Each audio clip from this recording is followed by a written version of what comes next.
सबसे बड़ा धनुर्धर, सबसे बड़ा वीर, जिसे देखकर देवता भी भयभीत होते थे। लेकिन उस दिन कुरुक्षेत्र के मैदान में वो गिर गया। उसके हाथों से धनुष छूट गया, पैर कांपने लगे, आंखों में आंसू आ गए। वो बोला, मैं नहीं लड़ूंगा। और उस क्षण एक सारथी ने उससे जो कहा, वो शब्द आज भी 5000 साल बाद इस दुनिया में सबसे ज्यादा पढ़े जाने वाले शब्द हैं। वो सारथी थे श्री कृष्ण, और वो शब्द थे श्रीमद् भगवद गीता। दोस्तों, अर्जुन की समस्या क्या थी? डर, कंफ्यूजन, दर्द, और ये सवाल कि अभी मुझे क्या करना चाहिए। क्या ये सवाल आपका नहीं है? 2026 में ठोकना हर इंसान इसी मैदान में खड़ा है, अपने अपने कुरुक्षेत्र में। तो आज गीता के वो 7 रहस्य जो सिर्फ किताब में नहीं, आपकी जिंदगी में उतरने के लिए हैं। बने रहिए, क्योंकि आज का वीडियो आपकी जिंदगी का वो मोड़ बन सकता है जिसका आप बहुत समय से इंतजार कर रहे थे। 2:30 रहस्य नंबर 1, कर्म करो, फल छोड़ो। रहस्य नंबर 1, कर्म तुम्हारा है, फल श्री कृष्ण का। अध्याय 2, श्लोक 47।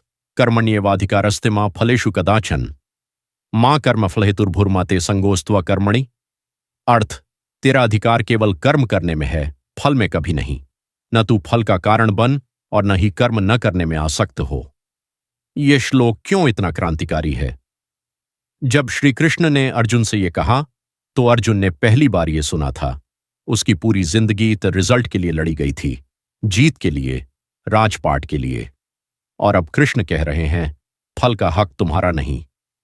यह सुनकर अर्जुन भी चौंक गया होगा। लेकिन इसका असली अर्थ क्या है? क्या कृष्ण कह रहे हैं कि सफलता की परवाह मत करो? नहीं, कृष्ण कह रहे हैं, अपना सर्वश्रेष्ठ दो, लेकिन परिणाम को ईश्वर पर छोड़ दो। जब आप रिजल्ट से डरते हो तो आपका कर्म कमजोर हो जाता है। जब आप रिजल्ट से मुक्त होते हो तो आपका कर्म पूर्ण हो जाता है। गीता में आगे क्या कहा है? अध्याय 2, श्लोक 48। योगस्थ कुरु कर्माणि संगम त्यक्त्वा धनंजय सिद्ध्य सिद्ध्यो समो भूत्वा समत्वम योग उच्यते। अर्थ, हे धनंजय, आसक्ति त्याग कर सफलता और असफलता में समान रहकर योग में स्थित होकर कर्म कर, यही समता योग कहलाती है। देखिए, कृष्ण ने यहां योग की परिभाषा दी। योग का मतलब आसन नहीं, योग का मतलब है समत्व, यानी हर परिस्थिति में समान रहने की कला। जो इंसान सफलता में नहीं फूलता और असफलता में नहीं टूटता, वो योगी है, और वही 2026 में सबसे आगे जाएगा। आज से यही करिए। हर सुबह उठकर सिर्फ एक सवाल पूछिए, आज मैं अपना सर्वश्रेष्ठ कर्म कैसे करूंगा? बस रिजल्ट कृष्ण पर छोड़ दीजिए। 14 बजे रहस्य नंबर 2, स्वधर्म। रहस्य नंबर 2, अपना स्वधर्म पहचानो, दूसरे का नहीं। अध्याय 3, श्लोक 35। श्रेयान् स्वधर्मो विगुणः प्रधर्मात् स्वनुष्ठितात् स्वधर्मे निधनम श्रेयः प्रधर्मो भयावह। अर्थ, अपना धर्म चाहे दोषपूर्ण हो, दूसरे के धर्म से श्रेष्ठ है। अपने धर्म में मृत्यु भी कल्याणकारी है, दूसरे का धर्म भयदायक है। 2026 की सबसे बड़ी बीमारी आज के जमाने में एक बहुत बड़ी बीमारी है। उसका नाम है कंपैरिजन। आपका दोस्त कुछ बना तो आप भी वही बनना चाहते हो। किसी का बिजनेस चला तो आप भी वही करना चाहते हो। किसी का यूट्यूब चैनल बड़ा हुआ तो आप भी उसी स्टाइल में बनाने लगते हो। लेकिन कृष्ण कह रहे हैं, दूसरे का धर्म तुम्हारे लिए भयावह है। क्यों?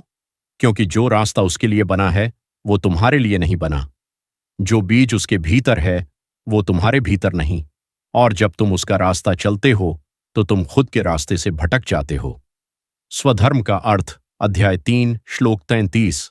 सदृशम चेष्टते स्वस्याः प्रकृतिर्ज्ञानवाणपि प्रकृतिं यान्ति भूतानि निग्रह किं करिष्यति। बौन अर्थ, सभी प्राणी अपनी प्रकृति के अनुसार चेष्टा करते हैं, ज्ञानी भी।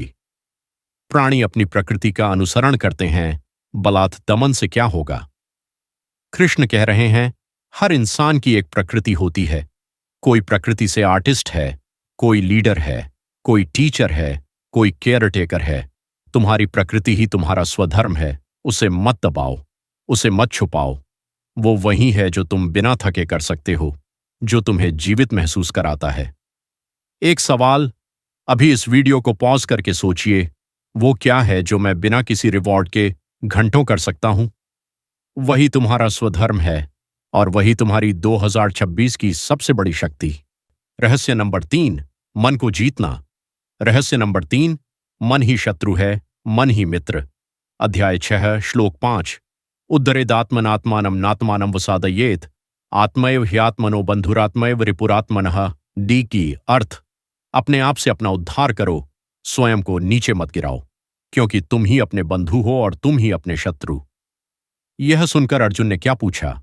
जब कृष्ण ने मन की बात कही तो अर्जुन ने कहा। अध्याय 6, श्लोक 34। चंचलम ही मनः कृष्ण प्रमाथि बलवदृढ़म, तस्याहम निग्रहम मन्ये वायोरिव सुदुष्करम। अर्थ, हे कृष्ण, मन तो चंचल, प्रमथनकारी, बलवान और दृढ़ है। उसे वश में करना मुझे वायु को रोकने जितना कठिन लगता है। देखिए, अर्जुन जैसा महाबली योद्धा भी कह रहा है, मेरा मन मुझसे काबू नहीं होता। तो आप और हम तो साधारण इंसान हैं। लेकिन कृष्ण का जवाब सुनिए, क्योंकि यही सबसे बड़ा रहस्य है। अध्याय 6, श्लोक 35। असंशयम महाबाहो मनो दुर्निग्रहम चलम, अभ्यासेन्तु कौन्तेय वैराग्येण च गृह्यते। अर्थ, हे महाबाहो, निसंदेह मन चंचल और कठिन से वश में होने वाला है, परंतु हे कुंती पुत्र, अभ्यास और वैराग्य से वह वश में हो जाता है। 2 शब्द, अभ्यास और वैराग्य। अभ्यास क्या है?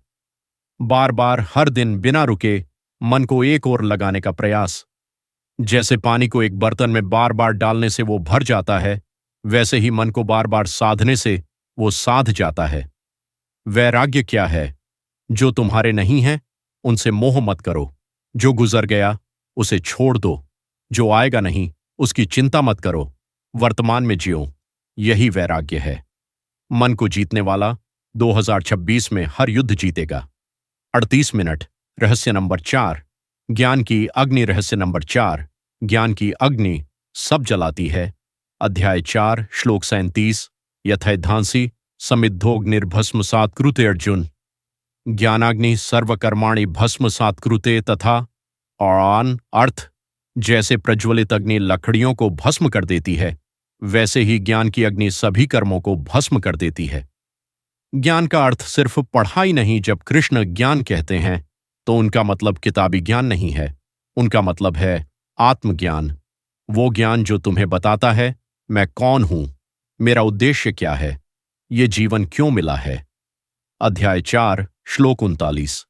श्रद्धावान लभते ज्ञानम तत्पर संयतेन्द्रिय, ज्ञानम लब्ध्वा पराम शांतिमचिरेणाधिगच्छति। हाउक्योक्रम। अर्थ, श्रद्धावान तत्पर और इंद्रियों को वश में करने वाला ज्ञान प्राप्त करता है और ज्ञान पाकर शीघ्र ही परम शांति को प्राप्त होता है। ज्ञान कैसे मिलता है? अध्याय 4, श्लोक 34। तद्विद्धि प्रणिपातेन परिप्रश्नेन सेवया उपदेक्ष्यन्ति ते ज्ञानम ज्ञानिनस्तत्वदर्शिनः। अर्थ, उसे प्रणाम करके, जिज्ञासा से प्रश्न करके और सेवा करके जानो। ज्ञानी और तत्वदर्शी पुरुष तुम्हें ज्ञान का उपदेश देंगे। 3 तरीके बताए कृष्ण ने। पहला, प्रणिपात यानी विनम्रता से झुकना, अहंकार छोड़कर सीखना। दूसरा, परिप्रश्न यानी सच्चे सवाल पूछना, दिल से, जिज्ञासा से। तीसरा, सेवा यानी ज्ञानी की सेवा करना, उनके साथ समय बिताना। जो इंसान विनम्र है, जिज्ञासु है और सेवाभावी है, उसे ज्ञान मिलता ही है। और जब ज्ञान मिलता है तो अंधकार जाता है, डर जाता है, कंफ्यूजन जाती है और सफलता का रास्ता खुद ब खुद दिखने लगता है। 50 मिनट। रहस्य नंबर 5, संभव। रहस्य नंबर 5, सुख दुख में समान रहो, यही स्थित प्रज्ञ है। अध्याय 2, श्लोक 56। दुखेष्वनुद्विग्न मना सुखेषु विगत स्पृह, वीतराग भय क्रोध स्थित धीर मुनिरुच्यते। अर्थ, जिसका मन दुखों में उद्विग्न नहीं होता, सुखों में जिसे स्पृहा नहीं, जो राग भय और क्रोध से मुक्त है, वह स्थिर बुद्धि मुनि कहलाता है। स्थित प्रज्ञ गीता की सबसे बड़ी देन। अर्जुन ने कृष्ण से पूछा था, हे केशव, स्थित प्रज्ञ पुरुष कैसा होता है? वो कैसे बोलता है, बैठता है, चलता है? और कृष्ण ने जो जवाब दिया वो 2026 के लिए भी उतना ही सच है। स्थित प्रज्ञ वो है जो अंदर से हिलता नहीं। जब सब कुछ ठीक हो वो नहीं फूलता, जब सब कुछ टूट जाए वो नहीं टूटता। वो एक चट्टान की तरह है जिस पर लहरें आती हैं और वापस चली जाती हैं। और क्या कहा? अध्याय 2, श्लोक 15। यमहिन व्यथयन्त्येते पुरुषम पुरुषर्षभ समधुक सुखम धीरम सोमृतत्वाय कल्पते। अर्थ, हे पुरुष श्रेष्ठ, जिस धीर पुरुष को ये सुख दुख व्यथित नहीं करते, जो सुख दुख में समान रहता है, वह अमृत को प्राप्त होने योग्य है। अमृत को प्राप्त होने योग्य यानी जो इंसान परिस्थितियों से नहीं हिलता, वो अजर अमर हो जाता है। उसकी जिंदगी में एक परमानेंस आती है, एक स्टेबिलिटी जो बाहर से नहीं भीतर से आती है। 2026 में मार्केट क्रैश होगा, प्लान्स फेल होंगे, लॉग छोड़ेंगे, लेकिन जो इंसान स्थित प्रज्ञ है वो नहीं टूटेगा और वही अंत में जीतेगा। 62 मिनट। रहस्य नंबर 6, अहंकार का नाश। रहस्य नंबर 6, अहंकार सबसे बड़ा शत्रु। अध्याय 18, श्लोक 53। अहंकारम बलम दर्पम कामम क्रोधम परिग्रहम विमुच्य निर्ममः शांतो ब्रह्म भूयाय कल्पते। अर्थ, अहंकार बल का दर्प, काम, क्रोध और परिग्रह को छोड़कर ममता रहित और शांत हो जाने वाला ब्रह्म को प्राप्त होने योग्य होता है। अहंकार क्या करता है? जब अर्जुन ने कहा मैं नहीं लड़ूंगा, तो कृष्ण ने कहा था, अध्याय 2, श्लोक 2, कुतस्त्वा कश्मलमिदम विस्मय समुपस्थितम अनार्य जुष्टम स्वर्गीयम कीर्तिकरम अर्जुन जाओस। अर्थ, हे अर्जुन, इस विषम समय में तुम्हें यह मोह कहां से आ गया? यह अनार्यों का काम है, स्वर्ग दिलाने वाला नहीं और अपकीर्ति करने वाला है। अर्जुन का मोह एक प्रकार का अहंकार था। वो अहंकार जो कहता है मैं, मेरे, मुझे, मेरे गुरु, मेरे भाई, मेरे मित्र, इन्हें मारकर मुझे क्या मिलेगा? ये मैं ही सबसे बड़ी समस्या है। अहंकार हमें अंधा बनाता है। हम अपने पर्सपेक्टिव से इतने अटके होते हैं कि बड़ी तस्वीर दिखनी बंद हो जाती है। कृष्ण ने क्या उपाय दिया? अध्याय 3, श्लोक 30। मयि सर्वाणि कर्माणि सन्न्यस्य अध्यात्म चेतसा निराशीर निर्ममो भूत्वा युध्यस्व विगतज्वर। अर्थ, मुझ में सब कर्म अर्पण करके अध्यात्म चेतना से आशा रहित, ममता रहित होकर, संताप से मुक्त होकर युद्ध कर। समाधान सरल है, मैं को हटाओ, वो को लाओ, यानी हर कर्म को कृष्ण को अर्पण करो। ये मेरा काम नहीं, ये कृष्ण का काम है। मैं तो माध्यम हूं। जब मैं हटता है तो चमत्कार होते हैं, क्योंकि तब डर नहीं रहता, फेलियर का भय नहीं रहता, दूसरों की राय की परवाह नहीं रहती, और तब असली शक्ति प्रकट होती है। 74 मिनट। रहस्य नंबर 7, पूर्ण समर्पण। रहस्य नंबर 7, सर्वधर्मान परित्यज्य पूर्ण समर्पण का रहस्य। अध्याय 18, श्लोक 66। सर्वधर्मान परित्यज्य मामेकम शरणम व्रज अहम त्वा सर्व पापेभ्यो मोक्षयिष्यामि मा शुचः चाकेति। अर्थ, सब धर्मों को त्याग कर केवल मेरी शरण में आ जा, मैं तुझे सब पापों से मुक्त कर दूंगा, शोक मत कर। यह गीता का अंतिम और सबसे बड़ा रहस्य है। पूरी गीता 18 अध्याय 700 श्लोक, सब कुछ इस एक श्लोक में आ जाता है। कृष्ण कह रहे हैं, सब छोड़ दे, सब कैलकुलेशन, सब प्लानिंग, सब एंग्जाइटी, बस मेरे पास आ जा। ये कमजोरी नहीं है, ये सबसे बड़ी वीरता है, क्योंकि अपने अहंकार को, अपनी कंट्रोल को, अपनी जिद को छोड़ना